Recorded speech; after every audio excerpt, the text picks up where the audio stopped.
شروع اللہ کے نام سے جو نہایت مہربان اور بے حد رحم والا ہے۔ آخر تمہیں کیا ہو گیا ہے کہ تم راہ خدا میں جنگ نہیں کرتے، ان کمزور مردوں، عورتوں اور بچوں کی خاطر جو فریاد کر رہے ہیں۔ پروردگار ہمیں اس بستی سے نکال دے جس کے باشندے ظالم ہیں، اور اپنی طرف سے ہمارے لیے کوئی سرپرست اور حامی اور مددگار بنا۔ جو لوگ ایمان لائے ہیں وہ تو اللہ کی راہ میں جنگ کرتے ہیں، اور جو کافر ہیں وہ شیطان کی راہ میں جنگ کرتے ہیں۔ پس تم شیطان کے حوالی موالی سے جنگ کرو، یقیناً شیطان کا مکر و فریب نہایت کمزور ہے۔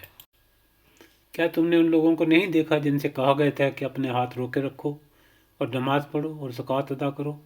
پھر جب ان پر جدال و قتال فرض کر دیا گیا تو ان میں سے ایک گروہ انسانوں سے اس طرح ڈرنے لگا جیسے اللہ سے ڈرنا چاہیے، یا اس سے بھی زیادہ، اور کہنے لگے پروردگار تو نے کیوں ہم پر جہاد فرض کر دیا اور تھوڑی مدت تک ہمیں مہلت کیوں نہ دی؟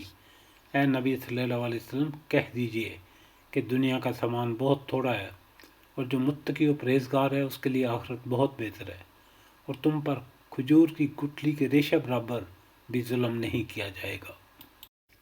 تم جہاں کہیں بھی ہوگے موت تمہیں آ لے گی، اگرچہ تم مضبوط قلعوں میں کیوں نہ ہو، اور جب انہیں بھلائی پہنچتی ہے تو کہتے ہیں کہ یہ اللہ کی طرف سے ہے، اور جب کوئی برائی اور تکلیف پہنچتی ہے تو کہتے ہیں کہ یہ آپ صلی اللہ علیہ وسلم کی وجہ سے ہے۔ کہہ دیجئے کہ یہ سب کچھ اللہ کی طرف سے ہے۔ آخر ان لوگوں کو کیا ہو گیا کہ کوئی بات سمجھتے ہی نہیں؟ آپ کو جو بھلائی پہنچتی ہے وہ تو اللہ کی طرف سے ہے، اور آپ کو جو تکلیف پہنچتی ہے وہ تمہاری وجہ سے ہے، اور ہم نے آپ کو تمام لوگوں کی طرف رسول بنا کر بھیجا ہے، اور گواہی کے لیے اللہ ہی کافی ہے۔